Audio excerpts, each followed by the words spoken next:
Hallo, ik ben vandaag weer op zoek naar de lekkerste streekgerechten in Zuid-Limburg. En daarvoor ben ik vandaag op de markt in Sittard bij De Limburg. Ik mag een kijkje in de keuken gaan nemen.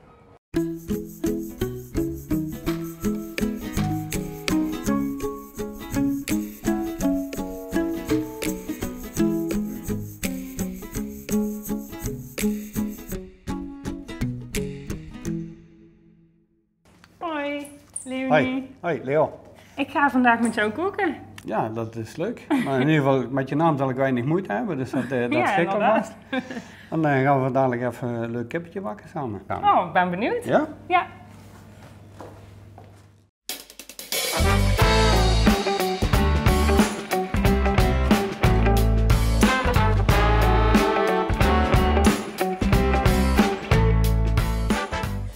Dus dan gaan we de Hollandaise maken. De eidooiers. Ja. Een zuur, kastriek ouderwets. Maar wij gebruiken een white wine vinegar. Ja, een boter eiersaus hè, is belangrijk, de zuurgraad is belangrijk. Ja. Nu ga je die opwarming kloppen zodat die eieren nooit boven de 80 graden komen. In principe heeft een ei bij 83 graden gaat die stollen. Ja. En dat wil je niet hebben natuurlijk. Ja, Nee. Dan Krijg je hebben we kleur. dadelijk een omeletje. Gewoon boter in, daar zit een klein beetje nog water in. Ik ben ervan overtuigd dat dat zachter in smaak is. Ja, precies. Ja, niet zo super vet alleen maar. Limburgse mosterd. Om het huwelijk te maken hè. Ja. Tussen de kip, de asperges en de lieverschink.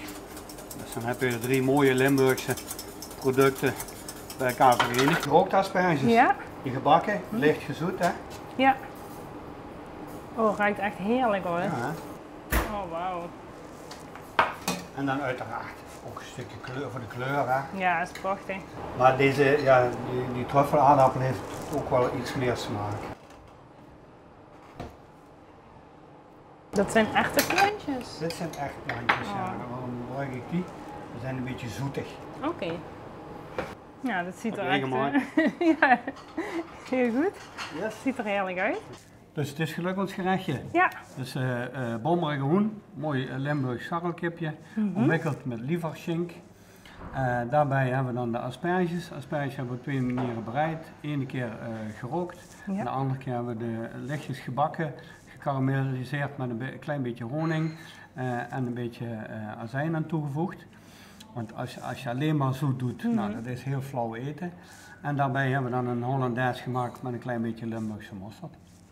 Ja, het ziet er echt fantastisch uit. Ik ben heel benieuwd. Ja, ik eigenlijk ook. Ik mag eindelijk proeven. Ik ben heel erg benieuwd naar dit typisch Zuid-Limburgse streekgerecht. En als jij nou ook benieuwd bent, het recept van chef Coq Leon staat bij ons in de blog. Tot de volgende keer.